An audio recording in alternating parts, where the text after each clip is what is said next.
So what is androgynousness? Yeah. So androgynousness is, I can say, different form of two energies. It is very much, though social, it is very much deeply connected and rooted to evolutionary biology. Nature did this differentiation, I am saying, not discrimination or distinction as such, maybe to some little extent distinction, but more definitely not discrimination, of making a male and a female for two things. One thing was that due to certain biological reasons, the egg which had to be fertilized, which was fertilized in the lower animals outside the body, started getting first fertilized inside the body, in some mammals, and obviously in human beings. And if the fertilization has to be done inside the body, for economical purposes, in order to avoid the wastage of eggs and sperms in the nature because of the uh, impact of natural forces or panchamahabhutas and the other animals, uh, economy was being done.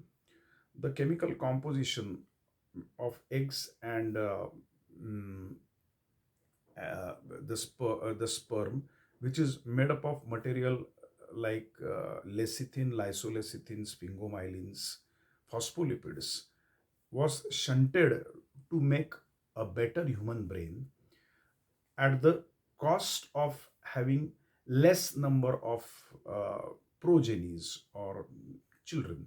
Because in the lower animals, in reptiles, in amphibians, if you see, and even in insects, so many eggs are laid down and so many progenies are produced or reproduced.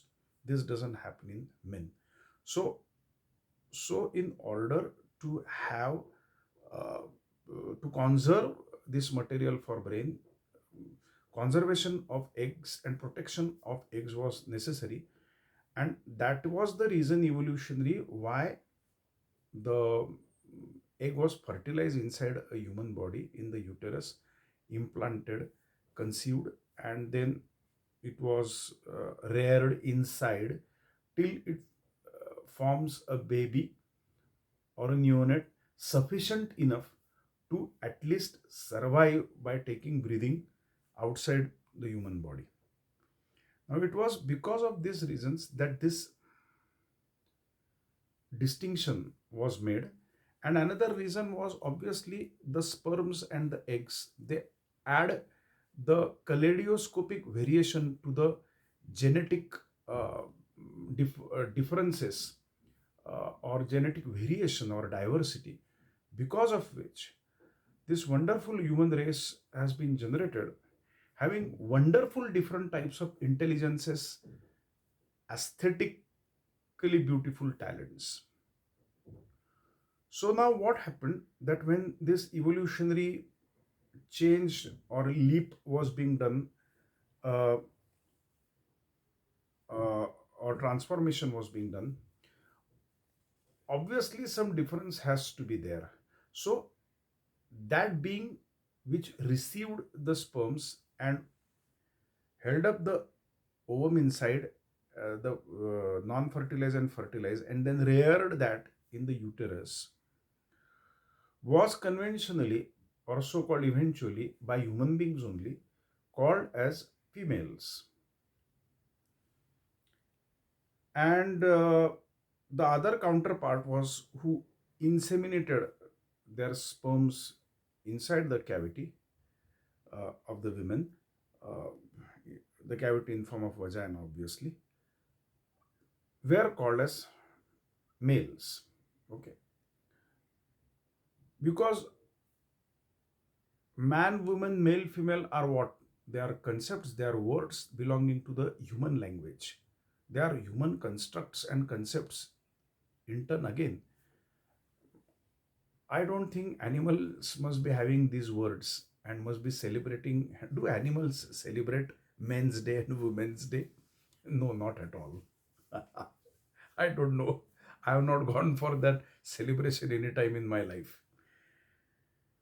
This is basically done by the nature. The starting point is this. Okay.